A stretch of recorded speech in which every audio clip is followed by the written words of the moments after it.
IBP is a global organization that works in a number of countries, but here in Kenya we focus on issues of participation, accountability, transparency, and equity in public resources distribution, specifically public finances, and how they are distributed and how they are utilized, both at the national level and much more at the county level. What we focus on a lot is how is it that the public can better understand how budgets are developed, how your money is spent, and everything in between. So our big focus is always on budget transparency. You as a citizen, how do you access your budgets? Do you understand them? Are they helpful for you whenever you're trying to understand what the government is doing? Secondly, we also focus a lot on public participation.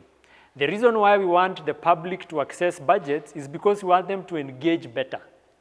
So for example, what we are doing today is part of our initiative to kind of see how is it that public participation can improve when it comes to how we prepare our budgets in the country. And now, of course, we have county and national.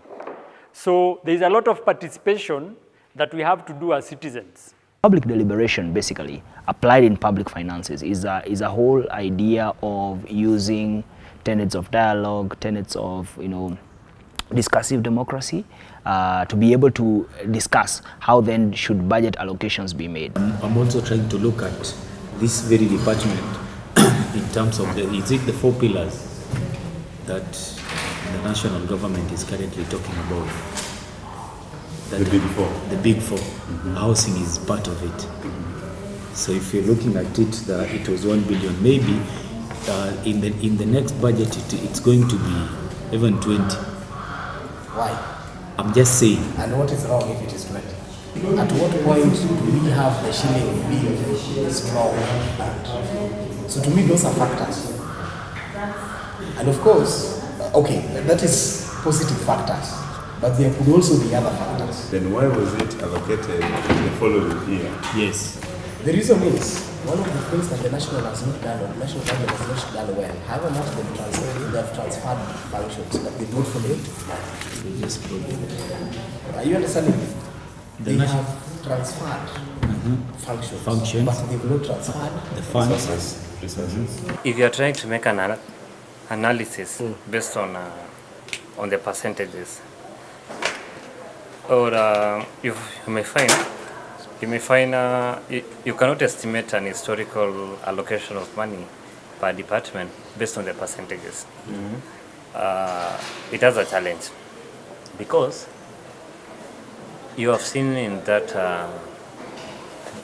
document some has got a 4-4, but if you see in terms of allocation, another one has got like 5 billion, the other one has got like 4 billion.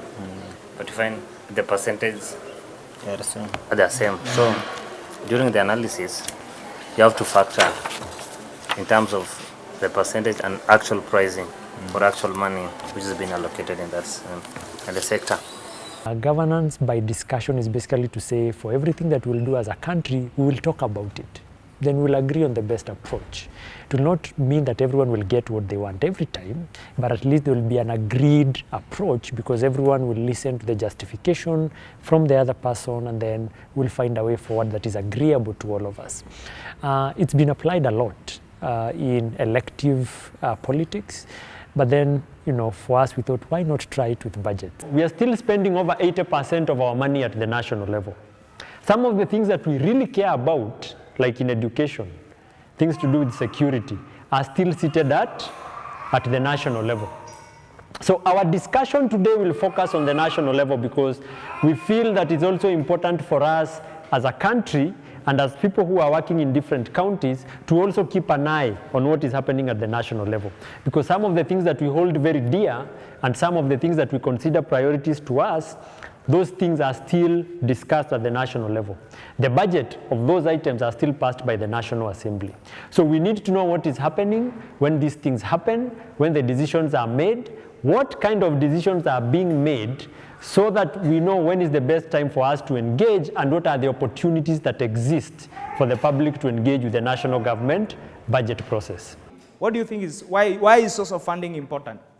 The government has to know where it will get the money to fund a particular project. Will it be paid by the donors? Will it be a loan, or will it be from the taxes? So the source of funding must be known. Priorities. Priorities ni nini kwa Kiswahili? Kipaumbele. Kipaumbele. Haya tuelezee. What do you think priorities are? Haya ni baadhi ya miradi ambayo jamii ama serikali imeipangia iwe ni muhimu, ingawaje wako na mahitaji mengi, but yako yale machache ambayo wameona kwanza haya ni muhimu sana, ambayo itawasaidia hawaje. Unaweza kuwa na priorities mingi, but you have the best one ambayo unaona itakusaidia, ambayo inahitaji iwafikie jamii mzima. There are very few people in the two groups that we had in Murang'a who've ever engaged with the budget, or have ever at least been in a forum that involves budget discussions, which was pretty strange. Not yet participated in any of the forums. Actually, this is my first time. Lakini nimeparticipate kwa kazi pale nafanya kazi. At the same time, we realized that in Murang'a there were very heated arguments around the choices that they were making.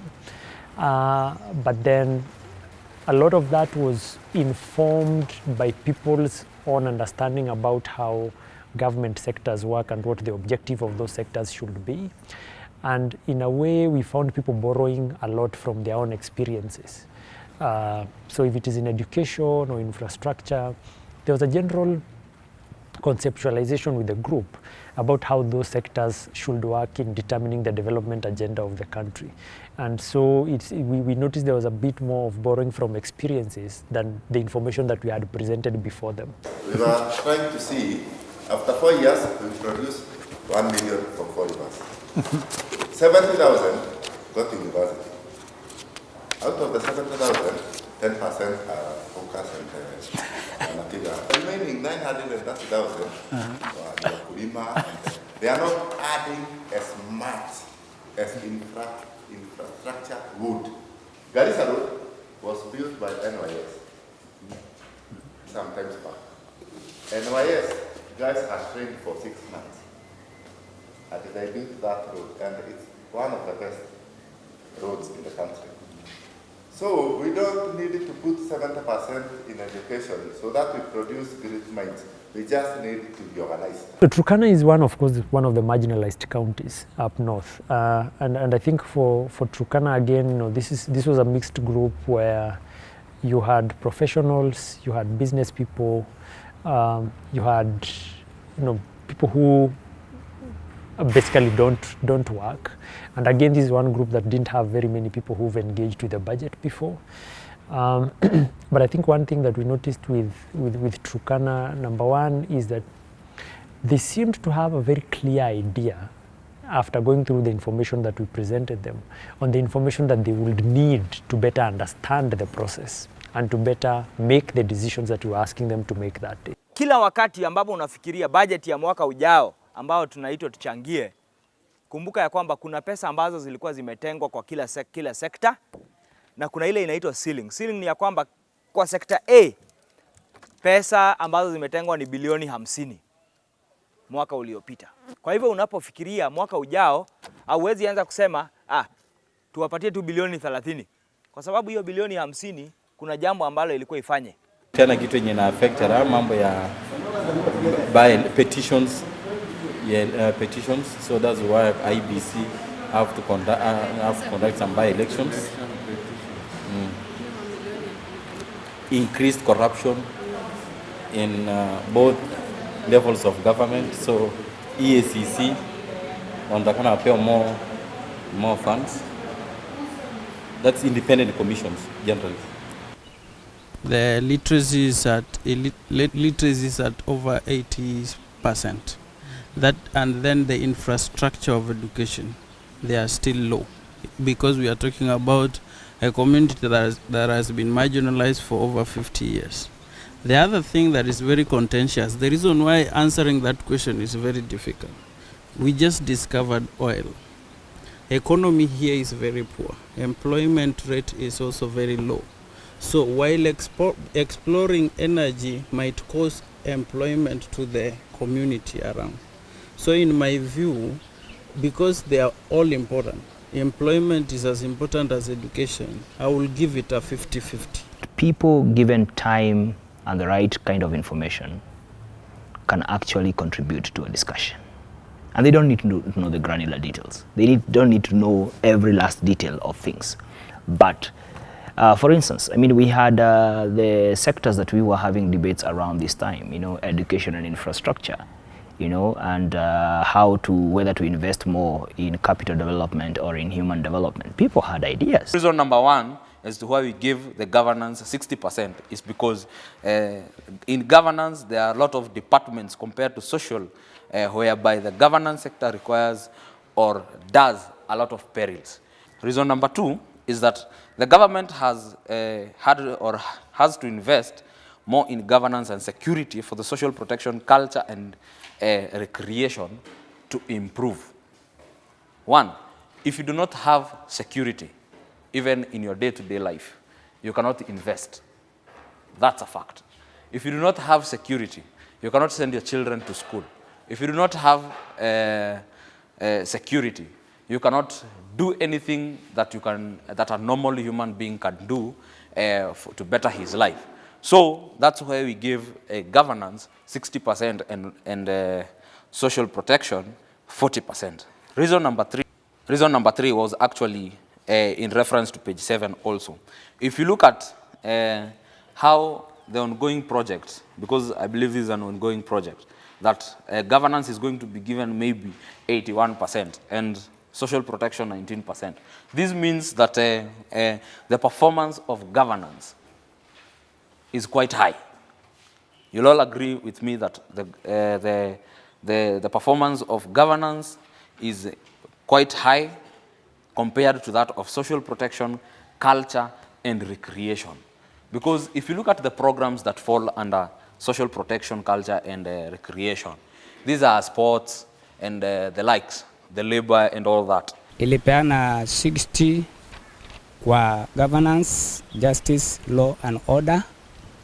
Alafu 40% ilipeana kwa protection, culture and recreation. Law have many departments that are sensitive on digital issues that help to maintain law and order. Law help in mainstream justice. For governance, justice, law and order, we give it 70%. The GLO sector consists of 14 MDS, 20 semi-autonomous government agencies, and 15 tribunals that require a huge chunk of money for operation. So we give it that 70%. While the other sector, that is social protection, culture, and recreation, has got only 6 departments, 6 MDAs and 20 SAGS. So we gave it 30%. For governance, justice, and law, there were key priority issues that require funding. For instance, we saw security as a major factor, as a major element in governance that requires huge funding. Quite a big number of emerging issues in governance, justice, law, and order that require immediate or rather adequate funding. A good example is, for instance, we are just migrating from an electioneering period, so we need key areas, key agencies like the National Human Rights Commission properly funded. We need more money for the judiciary to complete cases.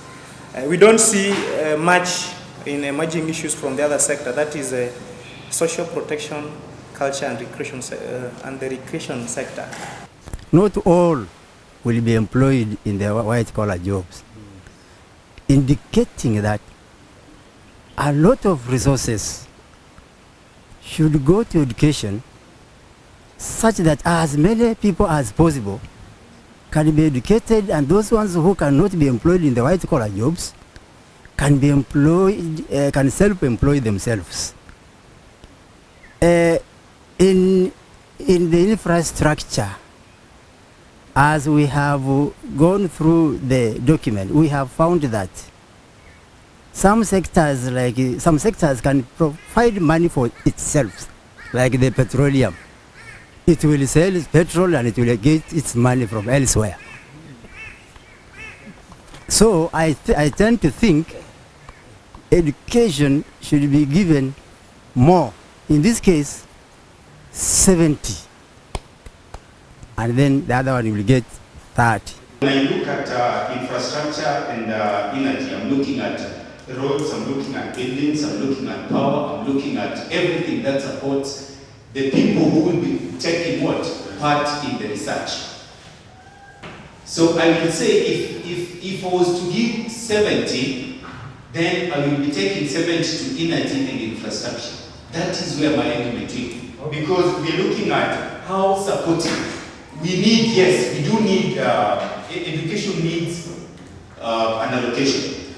According to me, the allocation that they need is will be consumed, and it's on salaries and it's on research. And it's all on administration and operations. But then again, when we're looking at roads, how much of it do we have? We need to access either the health facilities, we need to access educational centers, we also need to have more buildings, we also need to build more ICT hubs, we also need to have more power supplied into these areas. I want us to draw back our minds to the time that Africa was getting their independence. Yes. That governments that invested in education first were able to absorb the students. Wenye walikuwa wanamaliza wakaabsorb kwa kazi vizuri. So the population was getting employed. But those governments that decided that they needed to send away the Europeans and the colonialists without getting the educated people, their companies were collapsing. So I tend to believe that the one that should get much more government support is education, so that it boosts the other projects. In Homa Bay, we saw a lot of, because one of the expectations with deliberations is that people will, give proposals, there will be counter proposals, and people will push each other to justify why they are giving certain proposals. And we saw that in Homa Bay, basically all rounded. Homa Bay had very good discussions. I think also the fact that I think the group we had in Homa Bay also had professionals, people from the CSO world. Is definitely Homa Bay had more heated discussions, but at the same time we saw a lot of the counter checking. I'm not happy with the allocation that the government is directing towards road safety. 2016-2017, they are allocating 1 billion. This year, they are still allocating another 1 billion. Yet, we've had a series of accidents within our roads. So I was expecting that this year, the allocation will be increased. Yeah. This sector is not doing well in the planning. There's poor planning here. Because you look at the allocation given to planning, in all the departments is higher, it's very high. But in terms of if you look and compare the ceilings of the previous budget to the next, you realize there's some sectors that are supposed to be active are failing, and they have an increase. So it's not doing well. If you look at alternative energy technologies, we still have 1-1. So this one simply shows that despite the fact that the allocation has been reduced, we still have the same alternative. So they should have given more to the alternative energy. The two sectors, apart from funding from the budget, can have self-funding. For example, SPCR, talent. On talent, we felt that talent is self-paying, and if you get to that level where your talent goes international, you can give back to the society, and that is a source of funding. And then the other organizations, NGOs, have also invested on that sector, and other sectors within the government, like the National Government Affirmative Act Fund. So they get funding from all over, and that balances. The second reason, the other department, which is the GJLO, also has funding from AIAs, for example, in the correctional facilities. I really don't like using that word because it does not live up to its name. So the correctional facilities, these guys make antiques, they make furniture, they sell them. I believe these products from the prisons, that money should come back and help these various departments.